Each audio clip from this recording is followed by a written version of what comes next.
Монгол улсын ад уурхайн бүтээгдэхүүний экспорт тэр дундаа нүүрсний экспорт жилээс жилд нэмэгдэж байгаа. Иймээс нүүрс болон төмрийн хүзрийн бүтээгдэхүүнд 7% татвар ногдуулж, эндээс бүрдэх орлогоор гэр хорооллын дэв бүтцийг сайжруулах хуулийн төслийг улсын хурлын нэр бүхий 3 гишүүн өргөн барьсан. Гэсэн ч дээрх хууль батлагдвал ууд уурхайн компаниуд хүнд байдалд орж татварын дарамтаас үүдэн экспортоор хүртэл зогсоох аюултайг салбарынхан анхааруулж байна. Улсын хурлын гишүүн Ганхуйг бол баяр сайхан нар нийслэлийн гэр хорооллыг дэд бүтцжүүлэхэд шаардлагатай санхүүгийн арга хэмжээний тухай хуулийн төслийг шинээр бүрдсэн их хурлын анхны өргөн барьсан хуулийн төсөл болгон улсын хурлын даргад мэдүүлсэн. Өнөөдөр нийслэл хотын 70 орчим хувь амьдарч байгаа гэр хорооллын амьдрах нөхцөлийг сайжруулах, дэд бүтцийг бий болгоход их хэмжээний санхүүжилт шаардлагатай. Харин санхүүжилтийг бүрдүүлэхийн тулд дэлхийн бусад орнуудад хэрэгэлдэг зорилттой татварыг бий болгох, тэр дундаа нүүрс болон төмрийн хүдэрт 7% экспортын татвар ногдуулснаар жилдээ 370 орчим сая ам.долларын орлого орох боломжтойг хууль санаачлагчид тооцоолон гаргажээ.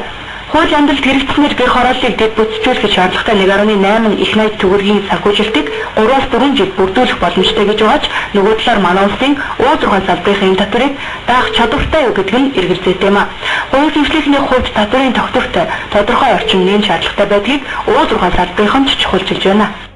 Зорилттой татвар байж болдог байж одоо авч байгаа татвар нь одоо нэг багтааг үлдээ ер нь бол хамгийн гайхалтай Монголд хувийн бизнес одоо ингээд жаахан одоо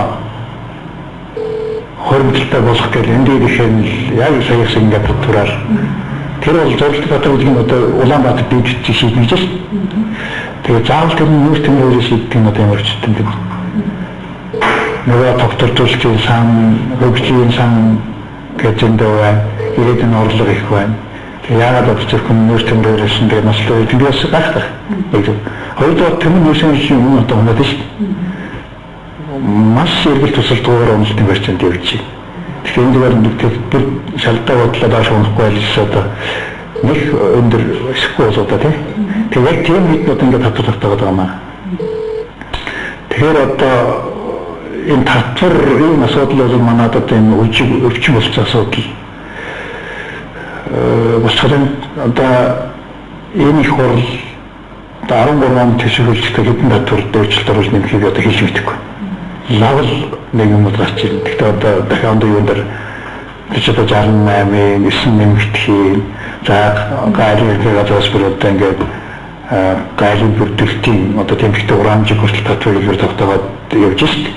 Тэгэхээр дээр нь ерөнхийлөгчийн нэгэн газраас татварын санал боловсруулж байгаасан уул уурхагаар 40%, бусдаас нь 20% татвар авах гэж.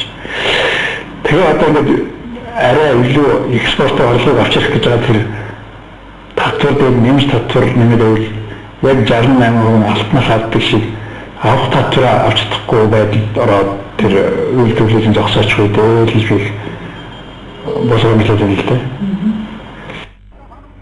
Өнөөдрийн байдлаар манай улс нүүрсний роялти 5 орлогот 10-аас 25 нэмэгдсэн үрдэгт 10% татвар ногдуулдаг гээд нийтдээ 40 орчим хувийн татвартай арын экспортын татвар ногдуулдаг. Уулуурхайн өндөр хөгжсөн олон улсын жишгийг харахад нүүрсний экспортын татвараа дунджаар 6.5-аас 25%-аар тогтоосон байгаа юм. Харин манай урд хойд хөршийн хувьд нүүрсний нийт татварын хэмжээгээ 56-аас 70% хүргэсэн байдаг бол Өмнөд Африкийн бүгд найрамдах улс Австрали зэрэг улсууд нүүрсний үнийн өсөлтөнд 10-аас 40% татвар тогтоодог гээд ихэвчлэн нүүрсний дэлхийн зах зээл дээр үнийн өсөлтөд уялдан татвараа тогтоодог байгаамаа. Судлаачдын үзэж байгаагаар манай улс 2012 онд 40 сая тонн, 2013 онд 60 сая, 2014 онд 80 сая тонн, 2015 онд 90 сая тонн нүүрс олборлоно гэж таамаглаж байгаач нүүрсээ дэлхийн зах зээлийн 50% хүрэхгүй хэмжээгээр урт хүрштэй гаргаж байгаамаа. Салбарны хэлж байгаагаар одоо нүүрсэд огцом экспортын татвар нэмбэл уулуурхайн салбарын цөхөрч татварын дараас гарч чадахгүй байдалд орно гэж байгаач нөгөө талаар Монгол нүүрсний үнэлэмж татвараа дагаа өсгөх боломжтойг эдийн засагчид бас хэлж байна.